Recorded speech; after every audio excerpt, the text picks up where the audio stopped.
Olá, amigos do canal Academia Olímpia.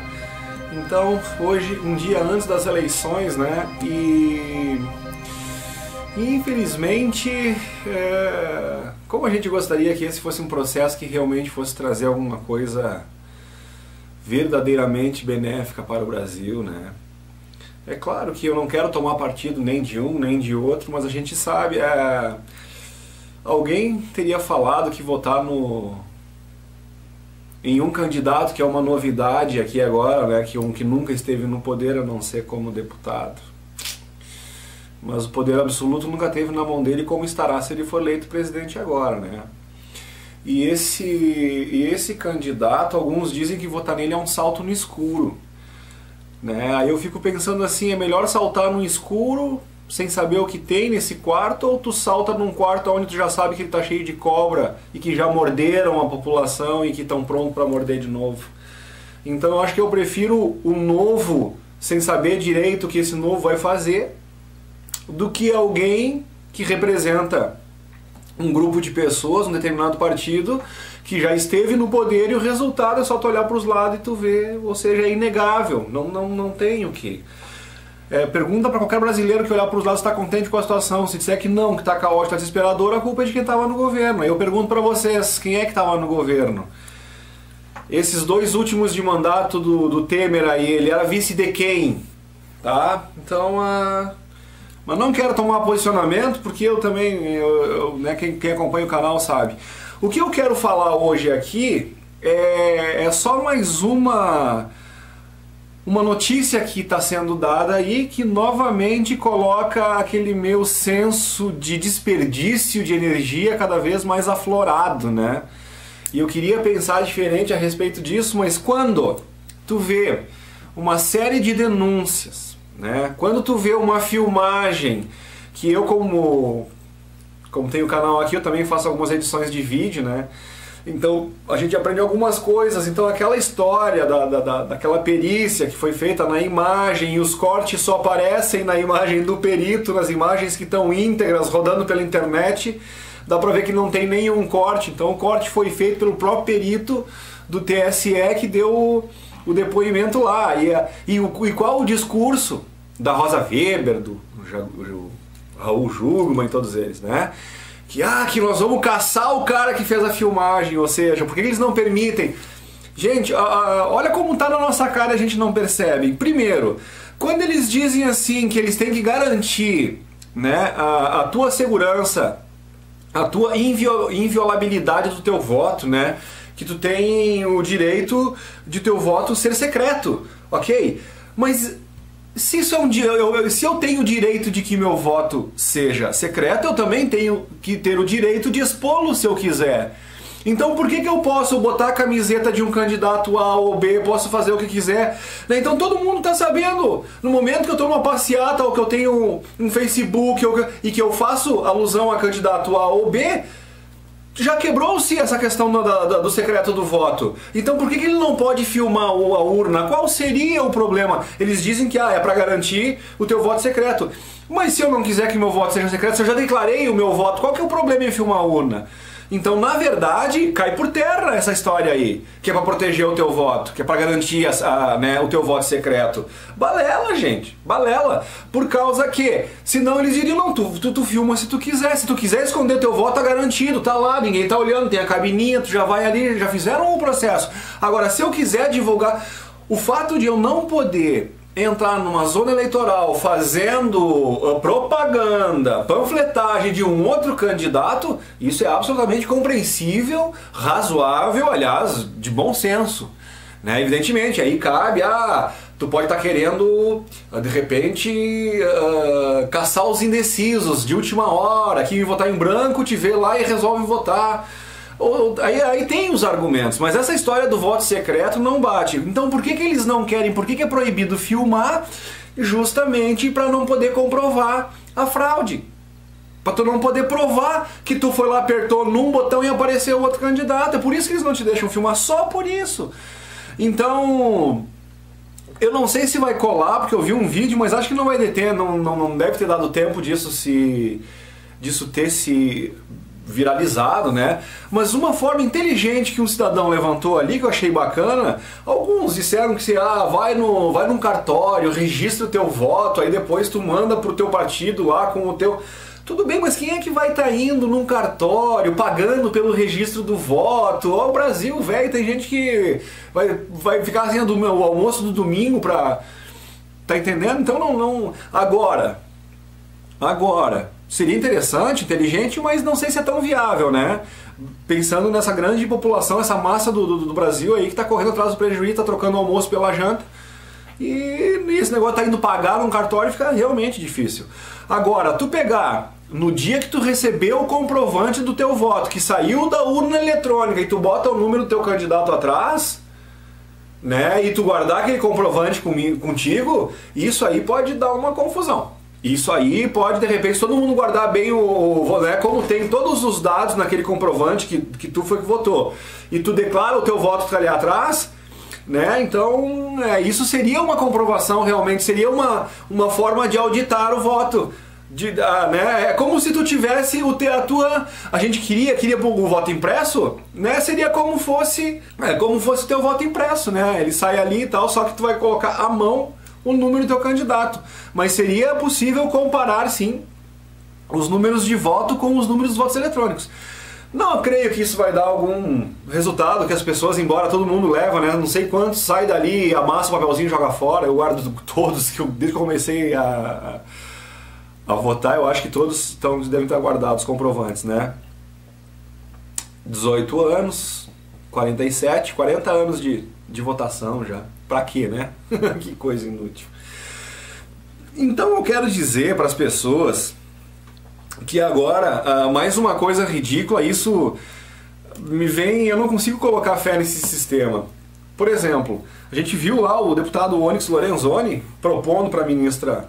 Eu nem sei o que o Onyx Lorenzoni é, se ele é, mas acho que não é cidadão, acho que é deputado federal, né? Nem sei o que o cara é. Sei que é gaúcho, parece. Também não tenho certeza. Pra ver como eu tô dentro das questões políticas, né, gente? Mas enfim, o cara vai lá, esse Onyx Lorenzoni, ele vai lá e pede pra Rosa Weber que 5 pessoas de cada lado do Bolsonaro e do Haddad estejam presentes no que eles chamam de cofre lá na hora da contagem dos votos. Pois bem, a gente teve o Diego Aranha, a gente teve um outro Amilcar, não sei das quantas, que são os profissionais dessa área de informática. E os caras dizendo, o Diego Aranha, ele é um profissional daqueles, ele é tipo o Edward Snowden, né? Daqueles que ficava tentando achar as brechas e tal. Sabe quando tu tenta hackear um sistema para ver se ele é fraudulento, para ver se ele tem possibilidade de ser fraudado, aí quando tu descobre, e se tu conseguir fraudar, tu vai dizer, como é que tu fez? Eu fiz assim, aí eles vão criar uma arma, uma defesa para aquele tipo de fraude, né? Então, teve um cara que fraudando o sistema aí, esse sistema não tava bilionário, um gurizão aí, aliás, né? Quanto exemplo de talento desperdiçado, né? Inclusive, falaram, né, que esse gurizão aí, que roubou milhões aí e tal, e que ele deveria, além de cumprir a sua pena, ele deveria ensinar aos policiais as tretas que ele fazia pra enganar as pessoas, justamente para criar um sistema de defesa mais eficiente.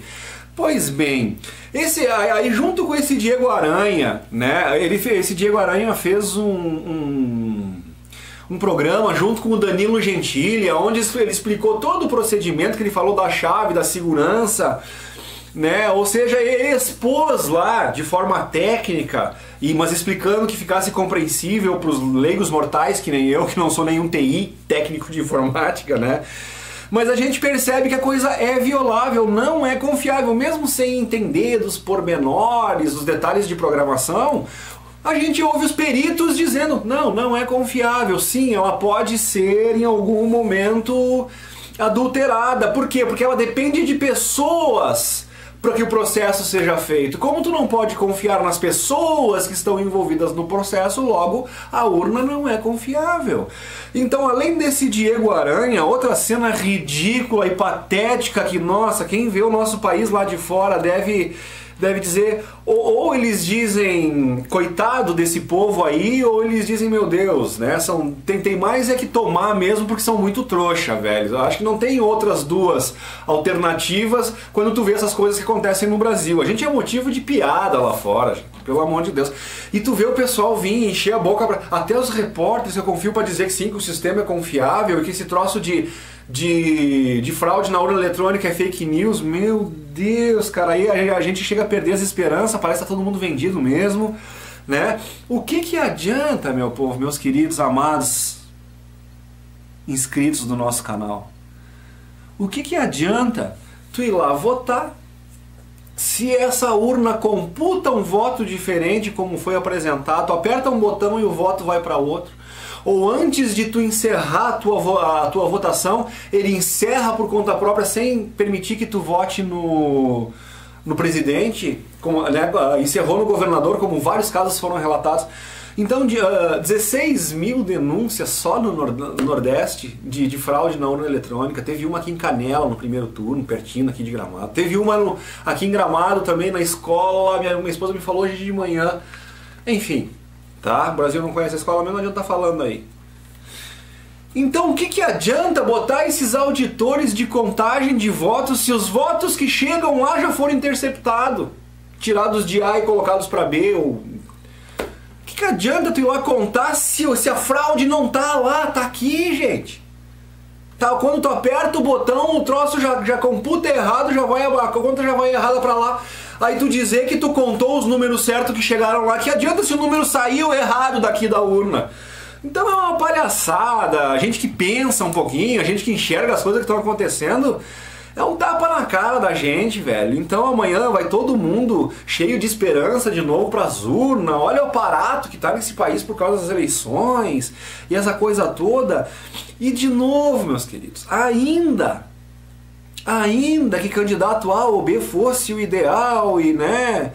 A gente sabe que ambos respondem para o mesmo governo universal que vai ter ali. Então a gente tem que parar de achar que quem vai resolver os nossos problemas é candidato A ou B, ou é a política. Não. O que vai liberar a gente, o que vai nos ajudar realmente é a consciência do momento que a gente vive, de quem nós somos, do o que nós somos nesse contexto todo.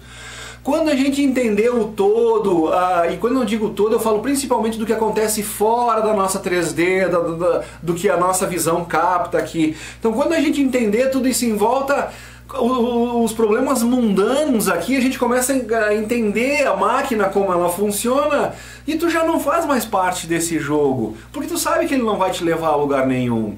A tua liberdade, que o povo tanto sonha e tanto almeja, né, eles acham, para esses que acreditam, né, que não conseguem enxergar a questão desse todo, do que está adiante dessa 3D, eles atribuem tudo da vida deles ao que vai o político fazer ou deixar de fazer, se o governo vai ajudar ele ou se o governo não vai ajudar ele.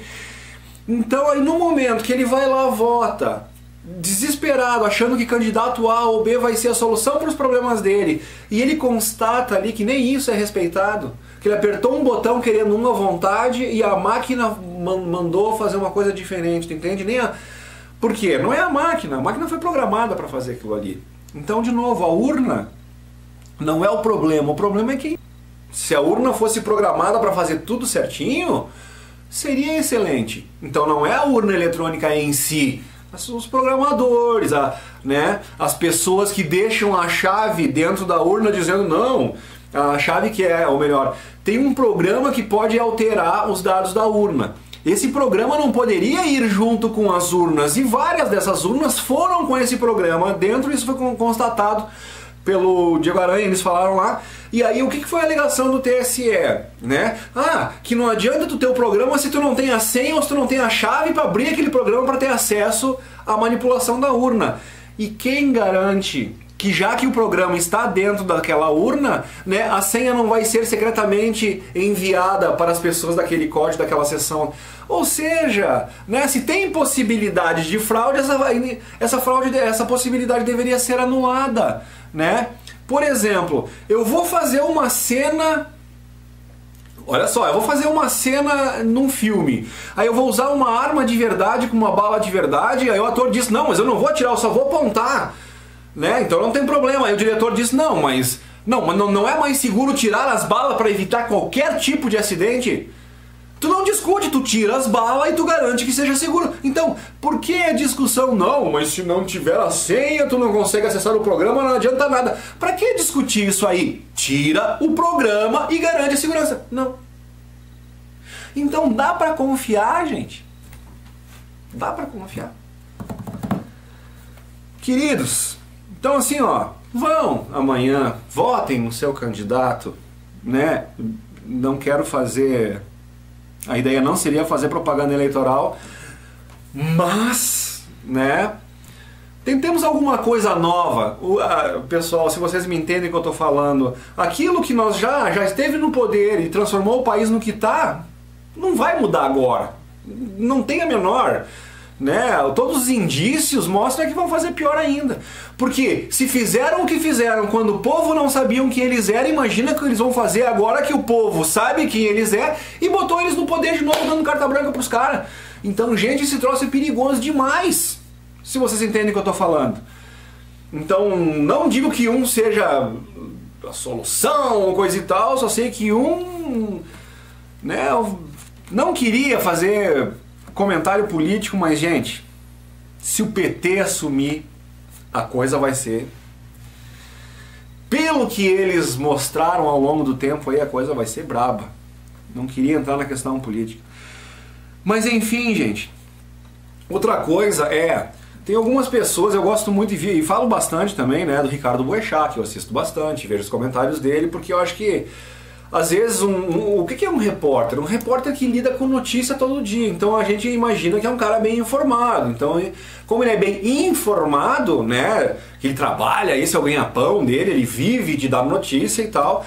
Essa quantidade de informações que a pessoa tem, né? Ele forma uma ideologia, ele cria um paradigma, né? Ele cria uma maneira de agir de acordo com a percepção de tudo que ele vê, que ele entende, né? E faz os seus comentários pessoais, né? Aí entra o cidadão com o seu nível de interpretação, com a sua personalidade, com a sua vontade própria e coloca a sua posição pessoal em determinado. Então às vezes ele diz estou sendo imparcial, às vezes ele diz eu acho que, aí ele, né, quando... antigamente os repórteres eles tinham que ser imparciais. Hoje não, hoje o repórter, né, ele já comenta a notícia, ele já faz um comentário, ou às vezes expressando a sua própria opinião, ou às vezes expressando a opinião, a ótica ou o paradigma, né, do canal que ele representa. Enfim, estava o Ricardo Boechat falando que um dos discursos que o pessoal está usando, tanto de esquerda como de direita agora, é que se fulano assumir é o caos. Não, mas se o outro assumir é que vai virar o caos. E ele diz, isso não vai ficar caótico porque ganhando A ou B no dia seguinte, os brasileiros vão voltar a trabalhar, vão tocar o barco. Talvez o Boechat esteja querendo criar uma energia, digamos assim, positiva através das palavras como fosse um mantra, de dizer não, e de acalmar a população, e já de tirar essa ideia de partir para briga e coisa e tal, caso não seja o teu candidato que seja o escolhido, né? Mas qual é que é o problema? O problema é que o Boechat e tantos outros, né? O Boechat não me cabe aqui questionar o que ele ganha, o que ele deixa de ganhar, mas a gente sabe que ele pode viver muito bem. E que já tinha suas posses, como ele já relatou várias vezes, muito antes de ser jornalista. Ele já vem de uma família que tem uma certa facilidade, digamos assim, né, que a grande parte do Brasil não tem. E como o melhor âncora do Brasil, deve ter um salário muito bom, muito bem obrigado, que o permite viver num país ruim como o Brasil nesse momento, né, desigual em questão social, em questão tudo, mas, né, em função da sua própria condição econômica, ele... Então, para pessoas como o Boechat, né, que tem uma situação realmente privilegiada, que é uma minoria do nosso país, para eles realmente, sabe, se ganhar A ou B, quando chegar na segunda-feira, vai ser a mesma coisa. O Brasil vai continuar igual, e não sei... Agora eu pergunto se vocês que pensam como o Boechat e como colocou, e aqui falo de novo, eu tô mais desconfiado que o Boechat falou essa notícia mais como um mantra, como um desejo interno de que a coisa não descambe, do que baseado na própria realidade. Sabe quando tu sabe uma coisa, mas tu sabe se tu falar, tu assusta, ou tu pode, digamos assim, botar lenha na fogueira? Eu creio que não é uma falta de visão, ou de sabedoria, ou de consciência do nosso querido Ricardo Boechat. Estou sendo levado a crer que é realmente mais um mantra positivo, né? Mais uma tentativa de acalmar a população, o que é extremamente válido e sim, deveria ser realmente o que acontece, por causa que enquanto a gente, já falei 1 milhão de vezes aqui, que enquanto a gente briga entre nós, o povo lá em cima, os comandantes, né, o culto, fazem a festa. Mas qual que é o problema em tudo isso?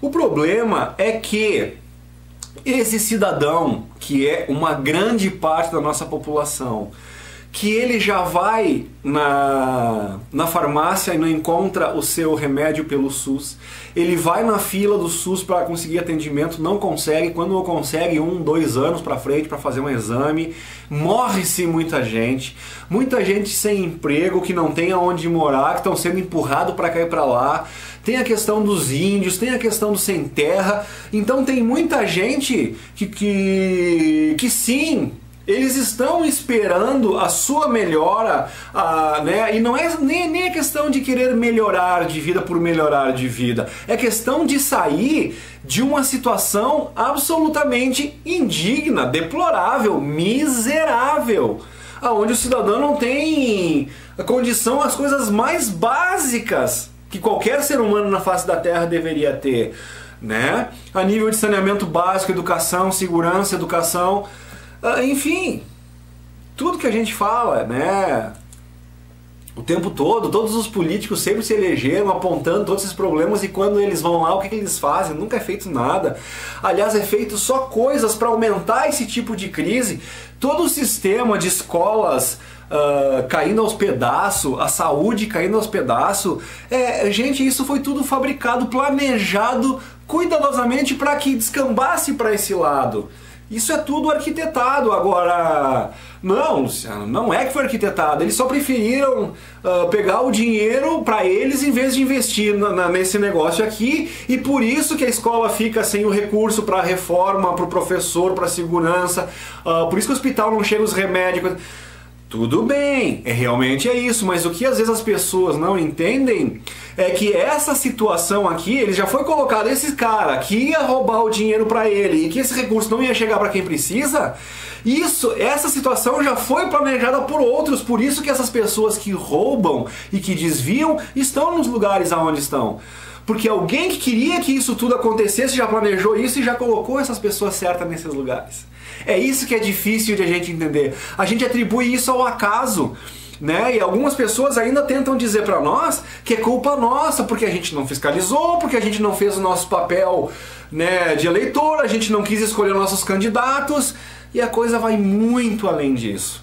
Então o que eu quero dizer para vocês é que a possibilidade de, embora candidato A ou B ganhe, principalmente se o pessoal que, na ótica de muitos, foi o responsável por deixar a situação do jeito que está e eles permanecerem no poder, eu não consigo ver um povo brasileiro, né, acuado, considerando aquela questão, sei lá, 4, 5 anos atrás, aquela questão das passagens de ônibus.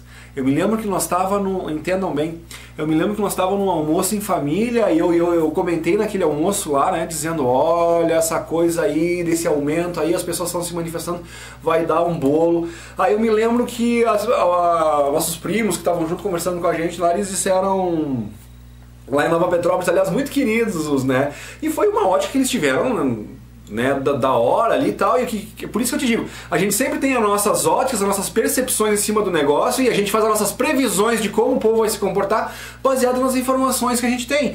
Como naquela época eu simplesmente tinha algumas informações que aquele casal não tinha, né, eles, baseado nas informações que eles tinham, fizeram uma previsão. E eles preveram que não ia dar nada, que o povo é um povo apático, que o povo, sabe, não se movimenta pra nada, que eles estão tudo, como é que eu vou te dizer, todo mundo dormindo, mais preocupado com as coisas mundanas.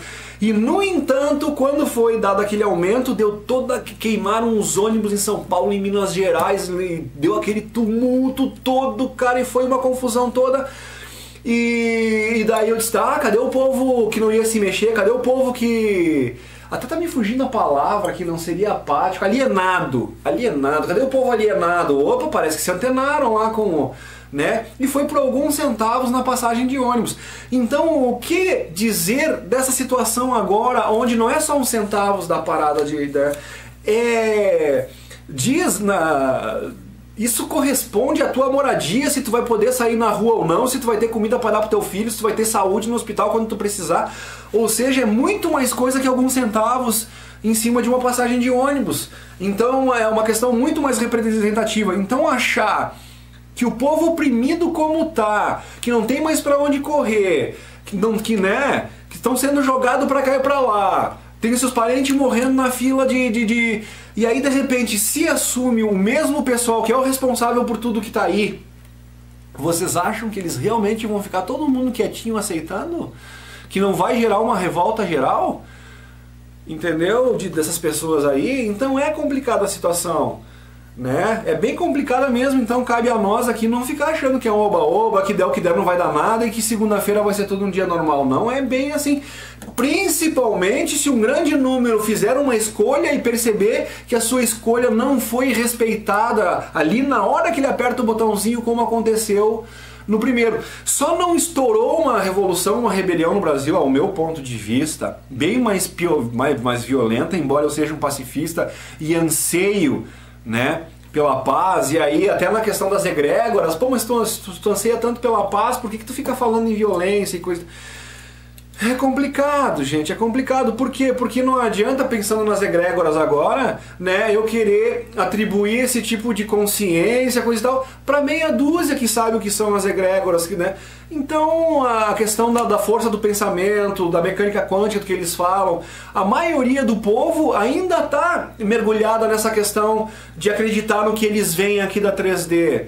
Então esse é o perigo, é justamente esse monte de gente achando que é o político que vai resolver, que no momento que eles descobrem que a vontade deles não foi respeitada, que tipo de vibração eles vão emitir coletivamente. Então é isso que eu me refiro e é por isso que eu estou fazendo esse vídeo. Então, se nós conseguir conscientizar o maior número de pessoas de que essa questão política é tudo um negócio da 3D que nós temos... E claro que não é de uma hora para outra, é difícil, né? É difícil fazer um cara que pretende votar num povo que viveu roubando aí e ainda acredita nas mentiras que eles estão falando. É difícil fazer um povo desses acreditar no que existe fora da 3D, vidas em outros planetas. Então o trabalho é complexo mesmo. O que eu quero dizer com isso é que se a gente conseguir alertar o maior número de pessoas possível para, independente de resultado de eleição, essas pessoas mentalizarem a paz, por mais difícil que seja, e buscar as soluções para a sua vida por si próprio. Tentar, como eu falo bastante aqui, né? Existe um monte de maneiras que nos escravizam menos, que nos libertam do sistema. Quando a gente precisa de toda a saúde, através desse sistema de SUS, para remédio, coisa e tal. Mas a gente descobre fitoterapia, a gente descobre alimentos punk, a gente descobre medicina haitiana, a gente descobre coisas básicas, orgânicas, né? Que estão ao nosso redor, que propiciam cura. As técnicas não só do Wilhelm Reich, né, como também do... É um nomezinho difícil de falar, né? Wilhelm Reich, medicina haitiana, como também as terapias Max Gerson, as terapias Gerson, né, que também chamam, que cura câncer comprovado. Enfim, gente, tá cheio. Ainda cabe a nós nos informarmos e dependermos menos do sistema. Para saúde, para alimentação, né, para energia, para tudo. Então, o que vai realmente causar uma melhora na vida das pessoas é o seu nível de conhecimento. Né, saber o que ele pode consumir, que vai fazer menos mal pro seu corpo, o que vai nutrir ele melhor. Se tu não ficar doente, tu não gasta com remédio, tu não precisa dos médicos do SUS. Então é isso que eu digo. Então o caminho, gente, é por aí. O caminho é nós criarmos situações para que todo mundo conheça, por exemplo, o poder da planta pariperoba, né? Ou capemba, plantas maravilhosas, ou plantas alimentícias da cozinha punk, né? Que são plantas alimentícias não convencionais, por isso punk. Então às vezes a gente pisa em coisas que poderia comer e às vezes está morrendo de fome dormindo num monte de coisa que poderia estar te alimentando. O que vai fazer a diferença, gente? Votar em A ou B? Não sei. Então o que eu queria dizer sobre política era isso. Por isso que tem vários programas aqui do meu canal que falam em como coletar a água, né? E aí a gente vê ainda aquele povo do Nordeste todo sofrendo, a gente vê os caras gastando dinheiro instalando cacimba e caixa d'água na casa das pessoas que não resolvem, porque para encher a caixa d'água tem que chover, se não chove é só dinheiro jogado fora. E é claro que o pessoal abusa disso aí por causa que a gente sabe como é que é o sistema aqui no Brasil, a gente sabe que eles atravessam, que vai ter todo um sistema de interesse em quem vai fornecer aquelas caixas, e que para alguém fornecer, sei lá, 100 caixas para uma prefeitura daquelas de uma cidadezinha do Nordeste, né? Aquilo vai ser superfaturado, aquilo vai ser combinado. A gente tá careca de ver como é que funciona a coisa no Brasil. E não resolve, por quê? Porque daí no ano que vem a gente tem que ir lá e gastar mais dinheiro, sei lá, botando uma calha para puxar a água para dentro da cisterna. Tu entende o que eu quero dizer? Ou seja, sempre remendando coisas que não levam a uma situação, mas que causam sempre um custo. Porque enquanto tu tiver que comprar e instalar e fazer alguma coisa, tem um atravessador, tem a propina, tem a negociata, e é assim que funciona. Então as coisas simples, que nem tipo uma rede de pesca, eu já fiz o programa aqui, né? Tipo uma rede, chama Warka Water, é o nome, Water é ótimo, é Varka Water, né? Varka Water, é W-A-R-K-A, Varka Water, água em inglês. E daí que só precisa ter ar. Tem que ter ar. Até no deserto tem ar. Então tu pode tirar a água do ar do deserto. É um sistema extremamente simples de condensação. Então por que essas coisas simples e que realmente dão um resultado efetivo? O deserto do Atacama também teve um grupo de pessoas trabalhando com esse mesmo sistema, só que de uma forma diferente. O Varka Water do senhor, eu já fiz o programa aqui, esqueci o nome do rapaz lá agora que criou isso aí. Ele fez um negócio que parece uma torre redonda, né? Uma cônica assim e tal. E aí tem um outro pessoal que foi trabalhar, uns europeus aí que foi trabalhar no deserto do Atacama, no Peru também ali. E eles ajudaram um monte de gente de uma população que sofria muito com água, que parece umas redes de vôlei. É o mesmo princípio. Durante a noite, as partículas de água que contém no ar, o ar contém água, né? Aí essas partículas de ar se condensam e tal, e quando chega de manhã tem um monte de água limpinha todo dia lá. Claro, não é um oceano, não é um rio d'água lá, mas mata a sede, resolve o problema das pessoas. Melhorou a vida das pessoas com uma coisa simples. Por que a gente não vê a autoemoterapia sendo usada no SUS? Por que eles proíbem a autoemoterapia? Por que eles criam uma novela tão grande em cima de um processo tão simples que não tem nenhuma contraindicação? Por que eles fecharam até um laboratório de testes que as pessoas estavam fazendo? Não, tu não pode fazer teste com autoemoterapia porque o nosso Conselho de Medicina não permite, porque isso não foi uma coisa que que não seja comprovada. Gente, se tu fazer um teste desse depende única e exclusivamente de uma pessoa disponível e de uma seringa limpa, qual é o problema de não fazer esses testes para dizer se o problema funciona ou não?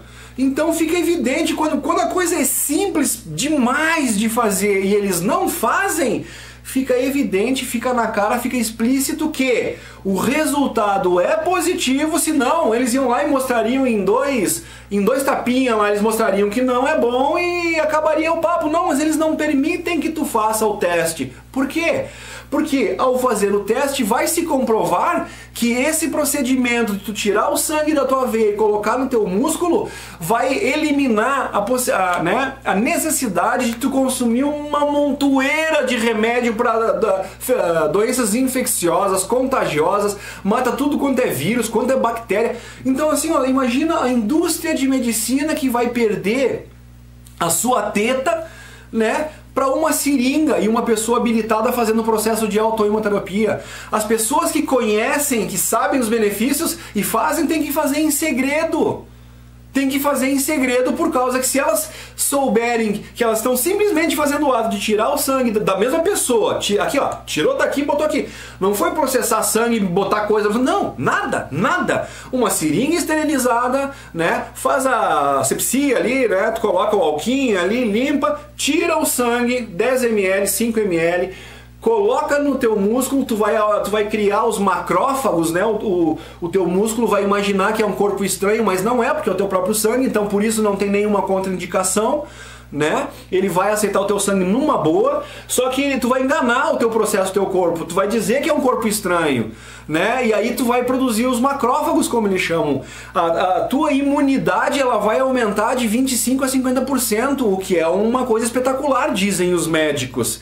E é isso que eles não querem que as pessoas saibam. Esses macrófagos vão destruir, né? Ele é o DLU, ele é o Departamento de Limpeza Urbana do teu corpo. Tudo que é coisa ruim que tem no teu sangue, até, se eu não me engano, são fibrinas, o nome daquelas coisas que... Posso estar enganado, tá? Mas se eu não me engano são as fibrinas, né? Fibrinas, não sei. Que se acumulam no teu sangue, que entopem, que causam infarto, que causam AVC. Então, assim, ó, esse procedimento é milagroso. E anos que queriam caçar o registro do Dr. Luiz Moura porque ele estava fazendo autohemoterapia. Entendeu? O cara foi ameaçado. Então são coisas terríveis que acontecem no nosso país. É esse tipo de consciência que nós temos que ter. Se nós soubermos desse tipo de informação, né, sobre como a gente pode gerar energia e de não precisar tanto pagar a conta da luz, como a gente pode ter água limpa, né, recolhendo água do nosso telhado, ozonizando essa água ou filtrando por processo natural, aí tu já não consome o cloro, tu não consumindo o cloro, né? Quando tu bota cloro e flúor para dentro do teu corpo, eles ficam no lugar aonde as vitaminas dos alimentos que tu consome deveriam ancorar e não ancoram, porque aonde deveria absorver o nosso corpo as vitaminas, né, que melhoram a nossa saúde, o cloro e o flúor, eles estancam, né? Então a gente consome as vitaminas dos alimentos e coisa e tal, e tudo vai embora por causa que não ancora o nosso corpo, porque o flúor e o cloro não deixam. Então no momento que tu passa a diminuir o cloro, tu começa a limpar o teu corpo, tu começa a absorver de novo os alimentos, os nutrientes dos alimentos, as vitaminas, né? E sem falar que quando eles modificam geneticamente, eles vão cada vez diminuindo o nível de vitaminas, ou seja, das coisas benéficas que tem. Eles estão botando cada vez mais no nosso prato uma alimentação mais envenenada e com menos nível de vitaminas e de nutrientes. Ou seja, a gente vai ter que comer cada vez mais para ter o mesmo resultado de uma alimentação saudável que se comia aí 20, 30, 40 anos atrás. Fato! Então, quando a gente tem esse tipo de informação, a gente cuida da nossa saúde, né? A gente depende menos do sistema e a gente vai ficando livre. Por isso que eu digo, gente, vamos procurar se informar a respeito de todas essas coisas para sair do sistema. Então, votem, né? Agora, entendam que nós temos um povo revoltado e que sim, pode dar uma treta bem ruim dependendo do que acontecer, né? Dependendo do resultado dessa palhaçada toda. E o teatrinho vai se perpetuando, né, com aquela historinha de vamos auditar a contagem dos votos, mas não tem ninguém controlando aqui a fraude aonde ela acontece, que é na hora que tu digita. Então, esse tipo de coisa, às vezes parece que eles fazem as manobras para tranquilizar o povo brasileiro, mas aqueles que pensam um pouco ficam só mais indignado ainda, por causa que tu vê que o que eles vêm apresentando como solução tá na cara de que não é solução para nada. E aí dá indignação, aí a gente fica doente, né, de raiva, com essa coisa toda, e é isso que nós temos que tentar evitar. Então, meus queridos, vão amanhã, votem, mais paz no coração. Lembrem-se que não é só o nosso país, a gente está atravessando um contexto mundial. Lembrem-se que sim, tem um corpo celeste, tem um planeta causando uma confusão toda aí fora. Quando eu fiz a farsa de Nibiru, lembrem que é o contexto como essa história foi apresentada e não se referindo ao corpo celeste, melhor dizendo, né, em si. Então muito cuidado com tudo isso. Aliás, sobre Nibiru agora eu vou fazer o próximo vídeo que eu vou gravar depois desse aqui, ok? Tem uma relação da lua chinesa, essa lua artificial que a China quer lançar em 2020.